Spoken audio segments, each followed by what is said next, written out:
Hello and good morning. It's Tuesday, September 13th, 2022. This is Rob Ryder, and today we're going to talk about the fact that Uncle Sam ain't released me yet. And veterans, your discharge is a false statement. I'm going to prove it to you. And I am Staff Sergeant Robert Allen Redlewski, U.S. Army veteran, also known as Rob Ryder. My email address is courtofrecord@aol.com. And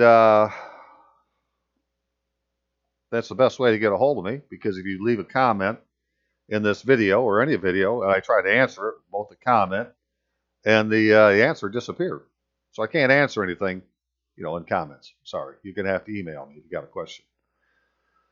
But yeah, so in a nutshell, we'll just get to the to the moral of the story here. But there's a Department of Defense instruction manual 1332.28 that has to do with the Discharge Review Board procedures and standards, which you would go to if you wanted to have your discharge review.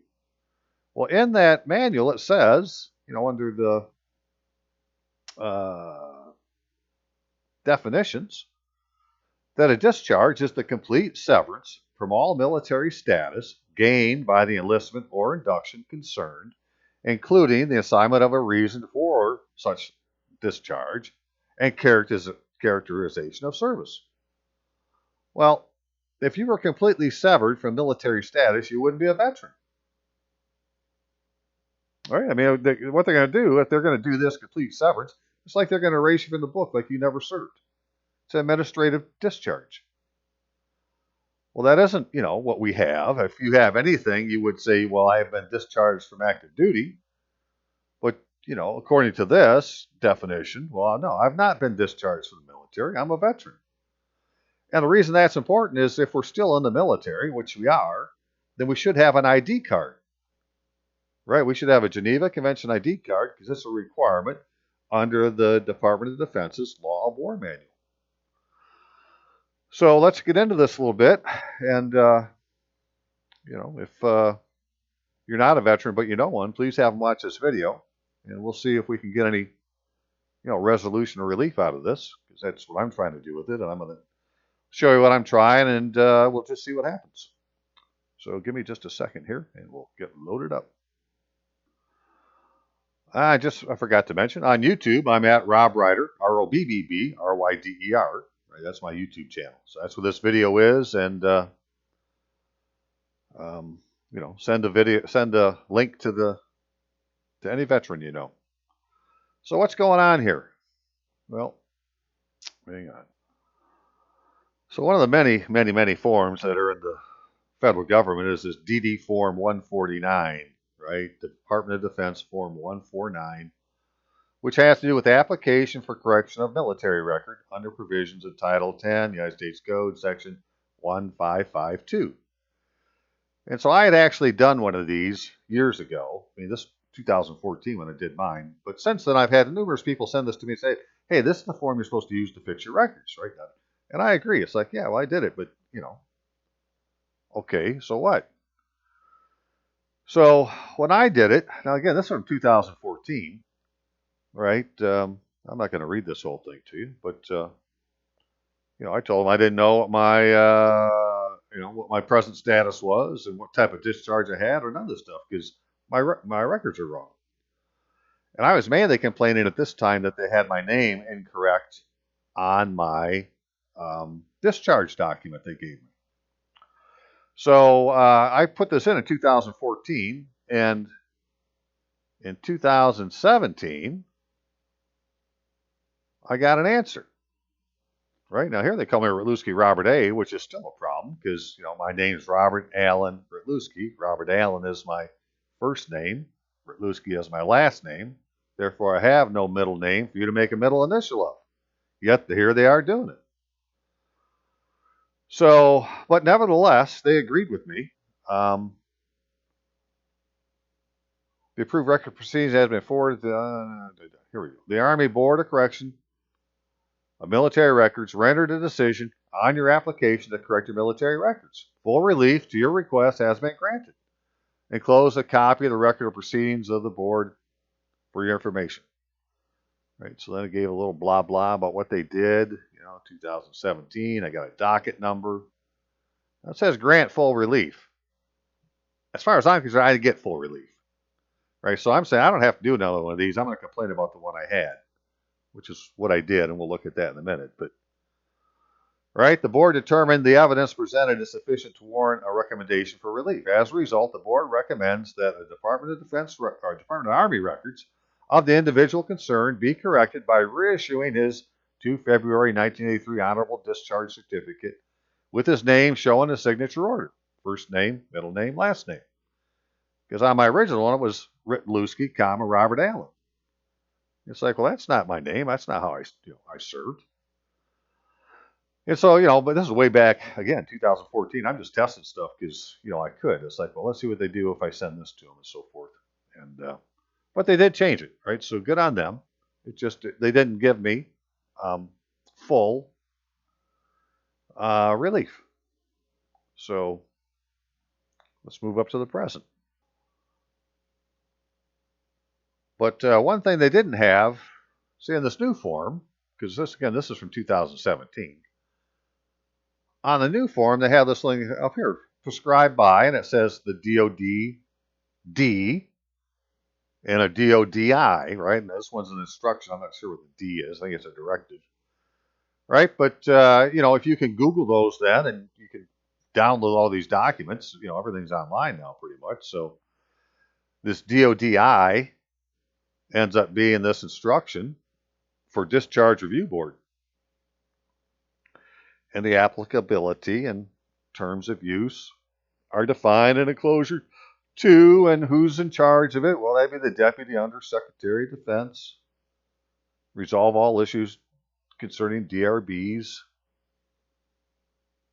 I got to maintain this other form, 29 or 293. Which is not the form I showed you, but there is this other form also, application for review of discharge from Armed Forces of the United States, which you would think you'd be able to fill out, but I'm saying, well, I was never discharged. That's what I'm getting at, right? So I really can't fill this form out because, I was never discharged. But, what else did it have to tell us?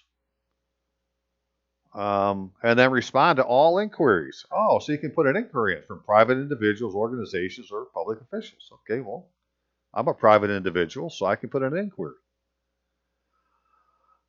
Discharge review procedures are prescribed in enclosure 3.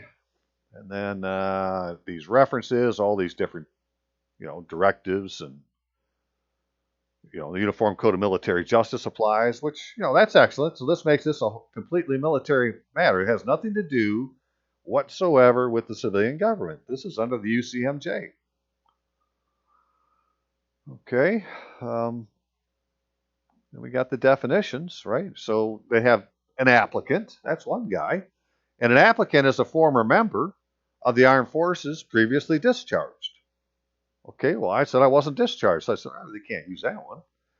But then they have a complainant. And a complainant is a former member of the Armed Forces. But it doesn't say anything about being previously discharged. Right? Submitted a complaint under enclosure 5. With respect to this decisional document issued in former member's own case, which is what I have, or a former member of the Armed Forces, right? Submitting a complaint under enclosure 5 stating that correction of a decisional document shall assist the former member in preparing for administrative or judicial proceeding in which the former member's own discharge will be at issue. So, you don't have to file an application. You could file a complaint. And you could say, look, I need, some resolution on this because I'm preparing for an administrative or judicial proceeding, right, in your own discharge. So, again, I'm not an expert in any of this yet. I'm just doing it because I did it. Now I'm talking about what I did, and over the next video or two, I'll, get some more detailed information on each of these sections. But I'm really just pointing out, well, when you contact these boards, you can either be an applicant or a complainant, and I'm going as a complainant. Right, and this is where it said what a discharge was: the complete severance from all military status gained by enlistment or induction. Well, then I've never been discharged. I refuse to say that I'm a discharged. I'm a veteran. I still have military status.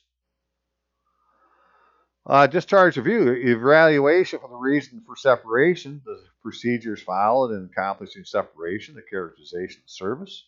Okay. Then who the DRB is, the Discharge Review Board. And it goes on and on. So this is 52 pages. There's really no way I can go through this whole thing. But if you wanted to, in enclosure 3, it talks about, if you're going to apply, right? Well, this is for applications. Right? But that wasn't really how I was doing it. I was doing mine under, I think it said 5. I'll get there in just a second. Hang on. Okay, and then enclosure 6 talks about review standards for discharge and, propriety. A discharge shall be deemed proper unless, in the course of discharge review, it is determined that. Now remember, the discharge they're talking about means you no longer have anything at all to do with the military. You have no military status. So you couldn't be a retiree and you couldn't be a veteran. It's like you never served. Right? So, right? Unless it's determined that an error of fact, law, procedure, discretion exists associated with the discharge at the time of issuance, and the rights of the applicant were prejudiced thereby, and blah, blah, blah, blah, blah. Okay, well, that's one way. But again, I say, well, I never was discharged. So, but if you were, well, okay, well, equity, right, to get the stuff fixed, right, on equitable relief, that would be good. Complaints concerning decisional documents. Well, now here we go. Now, this is enclosure 5, right, where it said you could establish for the sole purpose of ensuring a decisional document issued by the DRBs comply with decisional document principles of this instruction. In other words, that it was equitable. And then the following persons may submit complaints, right? A former member of the armed forces with respect to a decisional document issued in the former member's own case, which I could say that I have because we just looked at it. And a former member stating that correction of a decisional document will assist the former member in preparing for an administrative or judicial proceeding in which the former member's own discharge will be at issue. So it's like there's more than one kind of decisional document. One is a decisional document issued by, this board, and another one's just a correction of a decisional document. Well, if you have a certificate of discharge, as we'll look at here in just a minute, I'm going to show you that thing's just all chock full of errors. Right? So, it was all done intentionally. I mean, all these errors and omissions are there so that we don't get the things that we're supposed to get. Because, through the history of the United States military, like going back to the Civil War, if you served in the Civil War, when you were discharged, they gave you 160 acres of land. Well, I guess the amount of land depended on your rank, right? But they had these different amounts of land. And they gave them to you in places like you're here in Michigan or, the boondocks somewhere, and that's how they got Manifest Destiny going and, covered the entire nation. But,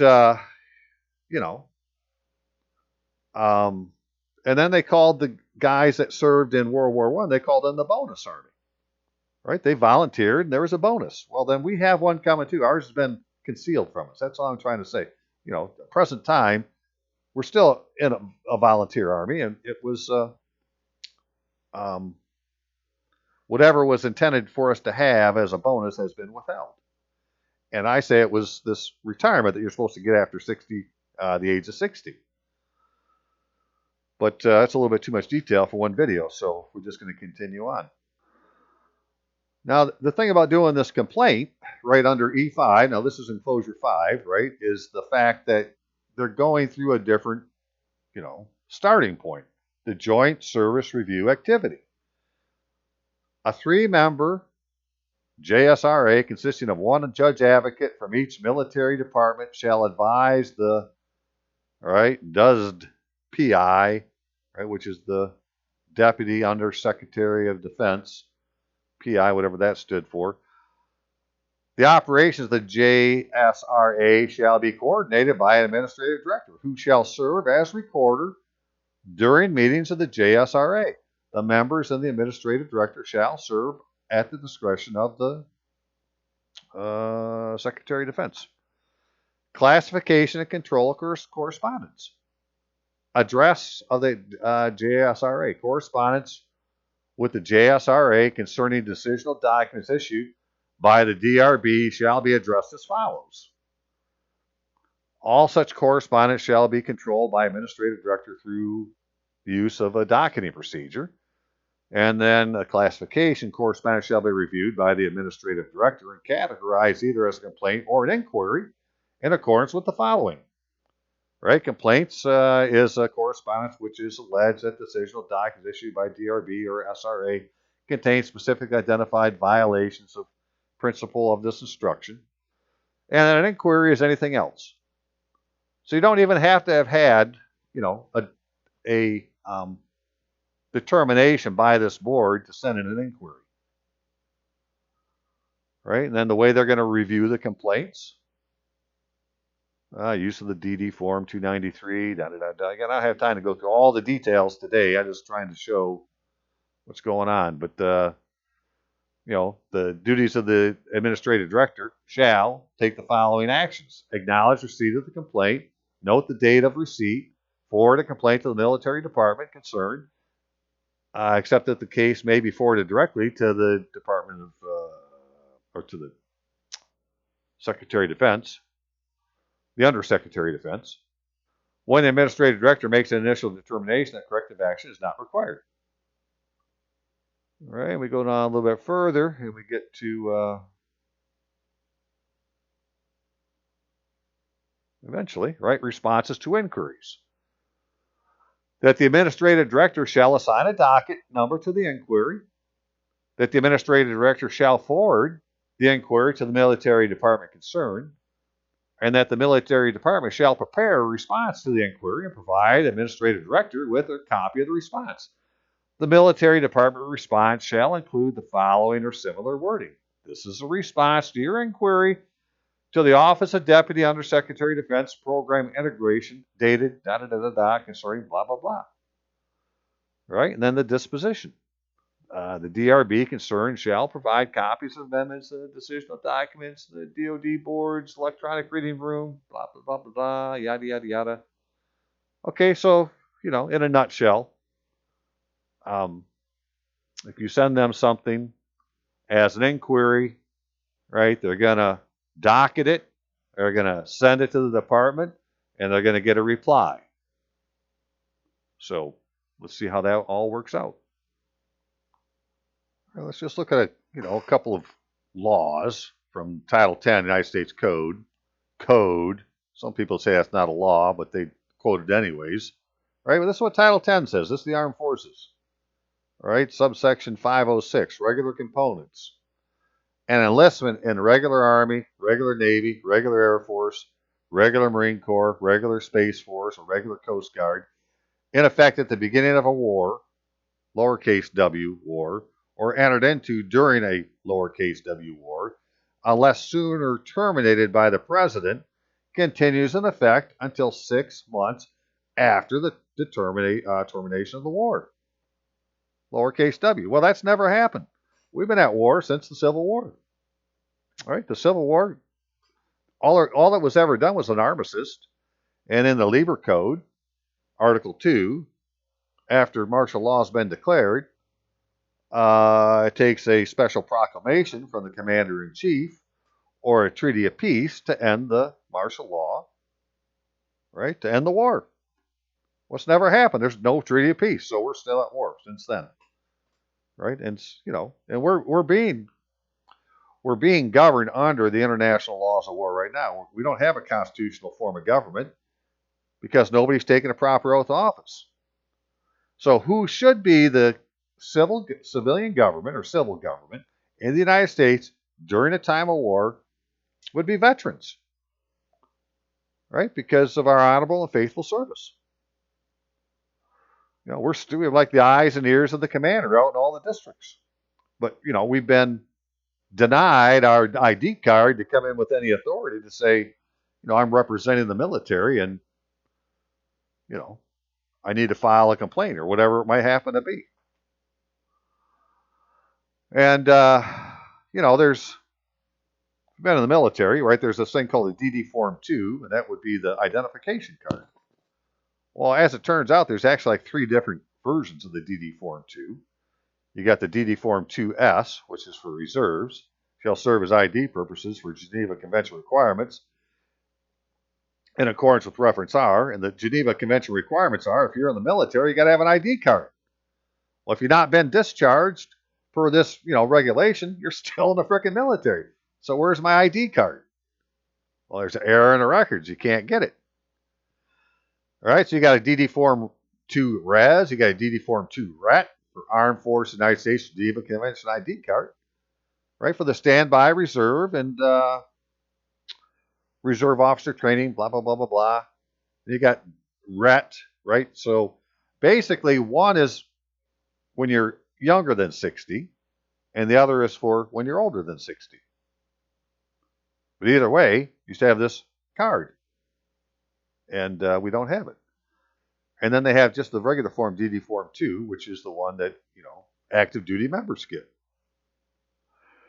So we've been denied our ID card. So you're denied all the, things that are on a military base you could have. But, you're denied your status. Because there's nobody, with a higher status in the military than somebody who served in the military, or in the United States, than somebody who served honorably and faithfully. We're being denied that, that privilege. And then another manual, if you're following along and want to do your own research, is this one here, this DoDI, instruction 1332.14, enlisted administrative separations.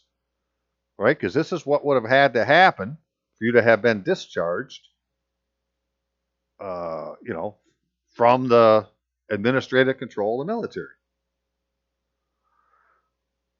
And they have these reasons for separation. So one is, the end of your service obligation. And then all these other ones are convenience of the government, disability, defective enlistment, entry-level performance and conduct, unsatisfactory performance, drug abuse, alcohol abuse, misconduct, separation in lieu of trial, unsatisfactory participation in ready reserve, secretarial plenary authority, reasons established by military departments, weight control, and failure. All right, none of those are really very good, and there's none of them that have to do with being a veteran. You got this one that talks about the expiration of your service obligation that we're going to go take a look at. Right? An enlisted service member didn't say shall, may be separated upon expiration of enlistment or fulfillment of service obligation. Okay, well, what's the service obligation? We just looked at Title 10. Right? You're obligated until 6 months after the termination of the war. It's still going on. So we've not met the service obligation, so, we're not frickin' separated. Okay, so veteran, right? If you have one, find your long form of your DD-214, right? Which has this part on the bottom, right? This is number 2. And if you don't have this, then contact the your state's going to have somebody under the adjutant general, an office. I can't remember the exact name, but they can get you your long form DD-214. So, anyways, on mine, right, it says type of separation, discharged, right? So it says I was discharged, and it was honorable. And it was under this authority, AR 635-200, Chapter 4. And I had separation code JBK and reenlistment code RE1A. Right? Narrative, expiration term of service. Lost time during period, none. So, you say, okay, well, you've been discharged. Well, the problem is I never signed it. Member unavailable for signature. And on every one that I've ever seen, they have this. It's either going to be the newer ones. It's just a checkbox, I think. Did you get the dental care or not? But back in the day, they would write in the remarks, dental care was not provided within 90 days prior to separation. Nothing follows. Well, if you didn't get this dental care, you couldn't separate, right? Because it was part of your physical to be discharged. Dental isn't separate from health care. It's like outpatient hospitalization, right? It's not inpatient, it's outpatient, but it's still part of the process you have to do to be discharged. Okay, well, anyways, if you go find this, like my case, AR 635-200 is the separation authority. So which I did, and it's 147 pages long, so it's got a lot of stuff in there. But it talks about the date of discharge and how a discharge would work and so forth. And right, notice a discharge may be by either of the following: actual, by delivery of soldier of a discharge certificate, okay, or constructive, when actually delivery of the discharge order cannot be accomplished because of the absence of the soldier to be discharged. Well, I was absent, so I didn't get it. And see, we're talking about a discharge order. We're talking about two different things here: a discharge certificate and a discharge order. So where is the order that discharged you from the military? Not the little thing they give you to hang on the wall. The frickin' order from some competent tribunal saying you've been discharged. Right? The order directing him or her discharge will be deemed sufficient notice. And then what's supposed to happen? An annotated discharge certificate, a discharge order, and a copy of DD-214, so that's 3 different documents, reflecting the effective date of discharge will be sent to the soldier at the address provided for that purpose. If the documents mailed to the soldier are returned unclaimed or undeliverable, they will be destroyed. Well, I never got them. I don't have a discharge order. An annotated discharge order in the DD-214, further reflecting date of mailing to the soldier, will be included in the personnel file. The personnel file will be sent to the commander, U.S. Army Enlistment Records Evaluation Center in Indianapolis, Indiana. Oh, is that a fact? Well, when I got my official record, right, there's no discharge order in there. And the DD-214 I have in, has these errors in it. That I didn't sign it, and that I couldn't have been discharged because, I did not get the necessary dental checkup. And I'm not going to go find all these different manuals. I've done a lot of different videos on this particular stuff before, and I had found a manual that in this block 9, when you're filling this form out, they put NA in there. Well, one of the reasons for putting NA in here is that you've been put on permanent disability retirement. All right, and so this whole manual, this is that for this discharge, this is what could have happened, but it could just as easily, in the other part, say that you were never properly discharged anyways, and that the military did it for your benefit, didn't discharge you.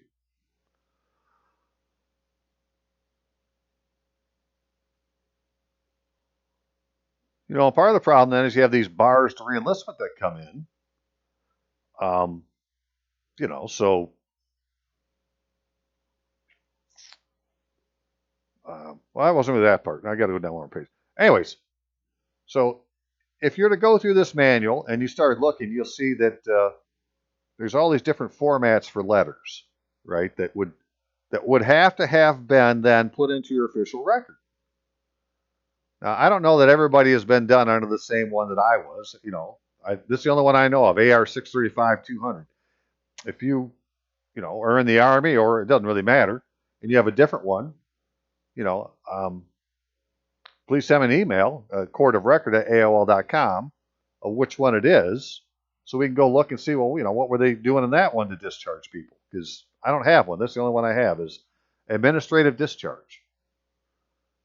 I want to point one other thing, too. This JBK, right, that separation code, I should have got a severance package of it's like 10% or something like that, right? Which, I never got a check. So, again, I wasn't discharged. I don't have an order. There's not an order in my in my record. I didn't get any severance pay. And the discharge certificate I have is, it's got errors in it, and we're going to look at that next. But you can see each of these, there's all sorts of letters that could have been written. And they got a procedure for separation and da-da-da-da, which maybe I'll talk about more in another video. I'm just saying this is what mine was under. It's easy enough to find, how it was supposed to have been done. And if you are going to be, sorry, hang on here, 62, discharged, right? Soldier released from military control pursuant to 5.9 or an administrative determination that he or she is not currently a soldier in the Army will not be discharged from the Army. The individual does not have military status and will instead be released from the custody and control of the Army without being furnished a certificate of discharge. Right? So this is about being, releasing the control, custody and control of the military. So let's go look at something now. So, okay, this is the one that they talked about in the, when I had the review, right? The second day of February 1983. Rutluski, Robert Allen. Well, at the time, that's what I was complaining about. It's like, well, that's not my name, right? There's not even a comma in there, like there is when any other time they put it in there. Actually, this is the way that the Jews would put your name, right? Because the Jews read from right to left. Just saying. And it has my, this one had my Social Security number on it, my rank at the time, and that I was in the USAR, and, so. Now, the thing is, I have this one, and then I got out for a year, and I went back in. I stayed in for 5 years, and I don't have a discharge certificate for the second time as an E6, right? But, when I was doing this back in 2014, I was just testing the system to see what I could do, and so I said, I'm going to complain about this. Which I did, and they agreed, and they gave me a new one. They put my name the proper way, right? But now it doesn't have my Social Security number in there. And, Sergeant USAR, so those parts are the same. Here it said SGT, right? Now it's Sergeant. But the other things that are, that I never really paid attention to until I was just, getting the some of these documents together for what I was looking at, was that it says that I was discharged from the Armed Forces of the United States of America. Well, that's not the proper name of the Armed Forces. And neither is the United States Army. Right?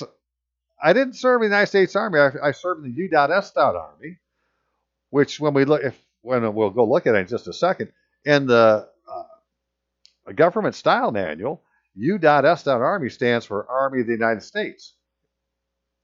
And nowhere in that manual is the term United States Army used. Right? So, I need to show you these things so you can see that I'm not, pulling your leg. This is the way she is. So hang on a second. So just really quickly, right? Wikipedia says that the name is United States Armed Forces. Right? The United States Armed Forces, the military force of the United States. There's no America. And then under the Department of Defense, it says Armed Forces of the United States, right? The Army, Marine Corps, Navy, Air Force, Space Force, Coast Guard are the Armed Forces of the United States. And now think about the Armed Forces of the United States of America, right? The United States of America is King George's jurisdiction. Agreed to in the Treaty of Peace of 1783, where, when the king is claiming his property, he claims United States of America. In a document that also talks about the United States separately. So they're two separate entities. Right? And I'm not under the crown. So, where's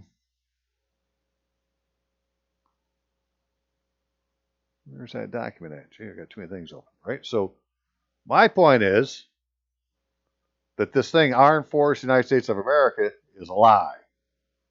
Right? This is a simulated legal process under color of law to make it look like it was discharged. But I was never discharged because I never served in the Armed Forces of the United States of America or in the United States Army. Because the proper name,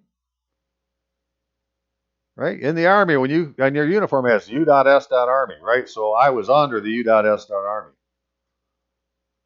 Let's go look and see what the style manual has to say. I'm just going to show you what I'm looking at here. Right, you can just Google GPO style manual and you'll find this thing. You'll get led to it, right? This is 2016. An official guide to the form and style of federal government publishing. Well, that would include the military then. They got to use the same thing. And find on page. U.S.A.R.M.Y.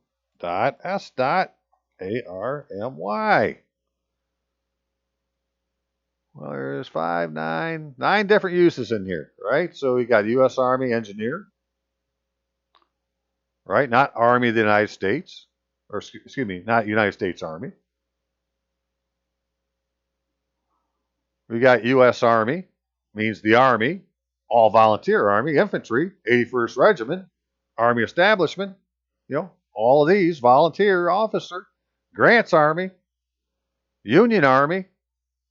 Well, they don't say Union Army on here, do they? But it is a Union Army. Right? U.S. Navy is the Navy, the Marine Corps, Naval Establishment, Naval Officer, but Naval Shipyard, Naval Shipyard, Naval Officer, whatever that is. U.S. Air Force is the Air Force. U.S. Coast Guard is the Coast Guard. Right? Army, American or foreign, in part, capitalization, standing alone, U.S. Army. Okay, well, there's an example where you use U.S. Army. Right, here we go. Geographic terms.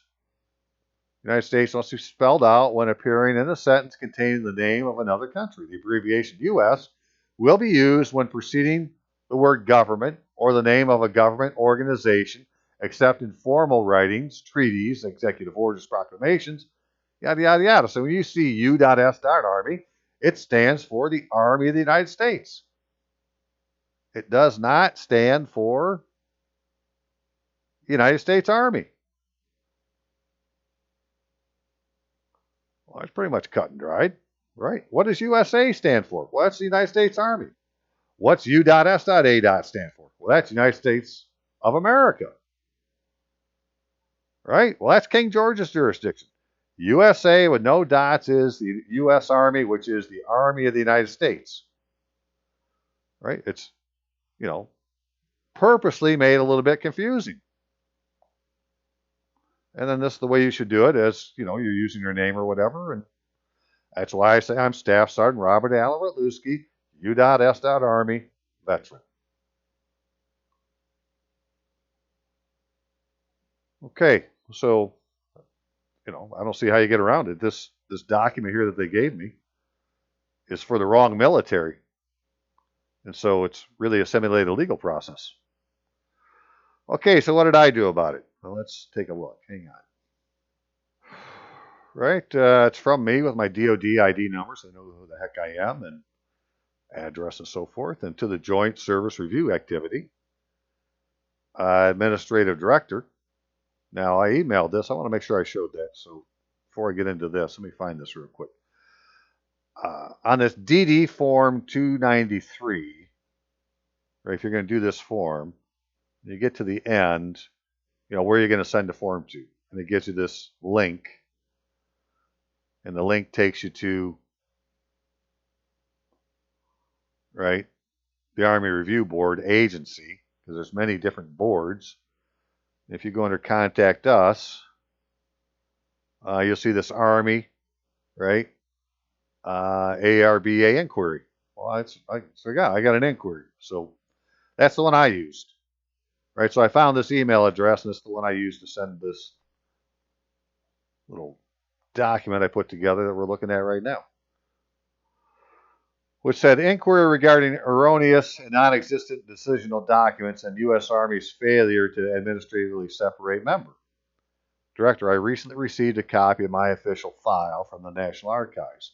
Upon review of this file's contents, I ascertained that there is not a discharge order in my official file.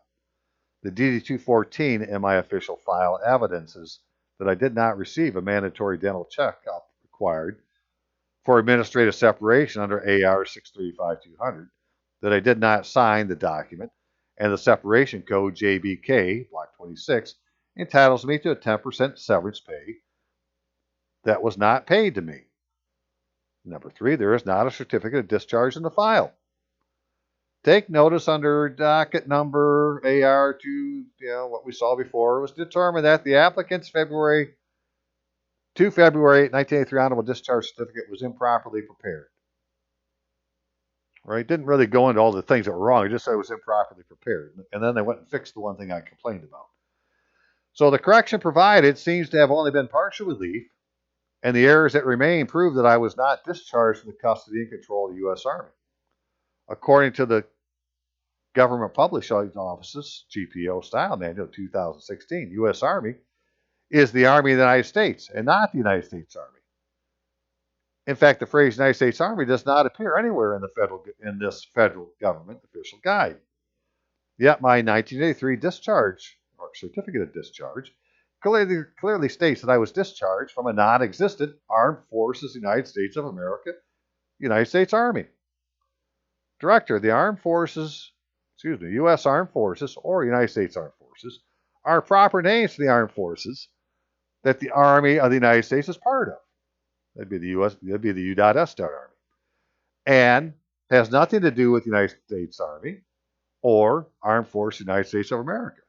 I did not serve in the Armed Forces United States of America, United States Army. Yet the corrected certificate of discharge provided states that I did. The failure to have addressed this issue while correcting my name is quite possibly arbitrary, capricious, and abuse of discretion, which is the terms that they used in their procedure. We'll go and look at it in just a second. Right, so for the record, I do not have a certificate of discharge for my service after 1983. Incorrect or non-existent decisional documents relating to my service and the simulation of administrative separation from the U.S. Army have disenfranchised me of my service privileges, pay, status, and identification. Under 50 U.S.C. 412, certificates of service, persons reported missing, the Secretary of the Army can sign a certificate for use as prima facie evidence of service, and I believe this will prove the decisional documents are in error or non-existent, and certify that I am owed immediate equitable relief by administrative or judicial process. Director, in accordance with DoDI 1332.28, I ask you please see to my relief. Okay, so a couple things in here that I want to talk about. This arbitrary, capricious, or abuse of discretion. Where was that at? Copy. Hang on a second here. So back in this manual that talked about the review board, it talks about issues concerning the propriety of a discharge. An issue of propriety is a matter that involves determination whether a discharge should be changed under proprietary standards of Enclosure 4. This includes the applicant's issue, in which the applicant's position is that the discharge must be changed because of an error in the discharge pertaining to the regulation, statute, constitutional provision, or other source of law, including as a matter that requires determining an action by military authorities was arbitrary, capricious, or abuse of discretion. Okay, well, that's what I said they did. They looked at it, and they didn't fix the damn thing the first time, and so that was an abuse of discretion. The context of the regulation or description of the procedure allegedly violated normally must be set forth in order to inform the DRB adequately on the basis of the applicant's position. Right? Arbitrary or capricious action. That includes actions by individuals in authority constituting a clear abuse of such authority and not amounting to prejudicial error have contributed to the decision to discharge or to the characterization of the service. Well, they decided not to discharge me. Right? A complaint alleging the failure of the DRB to address adequately matters not submitted on a DD 293 or expressly incorporated therein shall be resolved in the complainant's favor only if the failure to address the issue was arbitrary, capricious, or abuse of discretion. Well, that's what I'm saying happened. It's abuse of discretion. You fixed my frickin', you're telling me that you fixed my discharge document, but you got me in the wrong military, serving the wrong army, and so that's an abuse of discretion. You could have fixed everything at that time, and you didn't. They didn't, so I'm complaining about it. Okay, we're almost done. Just a couple more things. So under Title 50 United States Code, Section 4012. Let's look at that real quick. Where is that? I thought I put it. Hang on here. Okay, yeah, Title 50 United States Code, subsection 4012, certificates of service, person reported missing. It's prima facie evidence.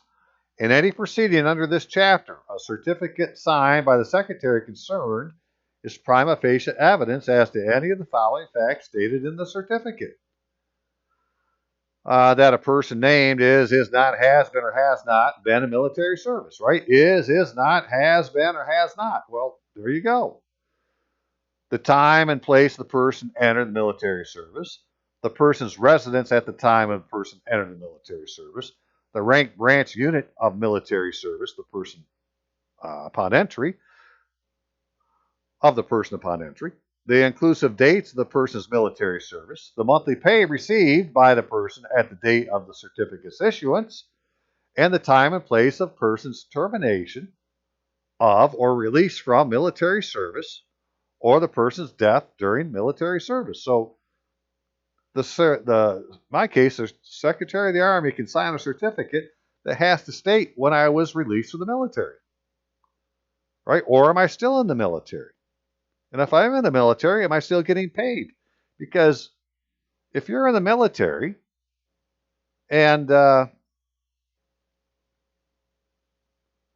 you're enlisted, right? You filled out this form. It's called a DD Form 4, right? Which is the enlistment, re-enlistment document, Armed Forces of the United States, right? Not Armed Forces of the United States of America, right? The Armed Forces of the United States. And you go down here to, I think it's in number 9, right? For all enlistees and re-enlistees. It talks about that my enlistment is more than an employment agreement. It affects changes of status from civilian to military member of the armed forces. As a member of the armed forces of the United States, not United States of America, I will be required to obey all lawful orders, perform all duties, Number 5, entitled to receive pay, allowances, and other benefits as provided by law and regulation. So, if you look at my DD 214 and you say, okay, well, I didn't sign mine. So why didn't I sign it? Well, either I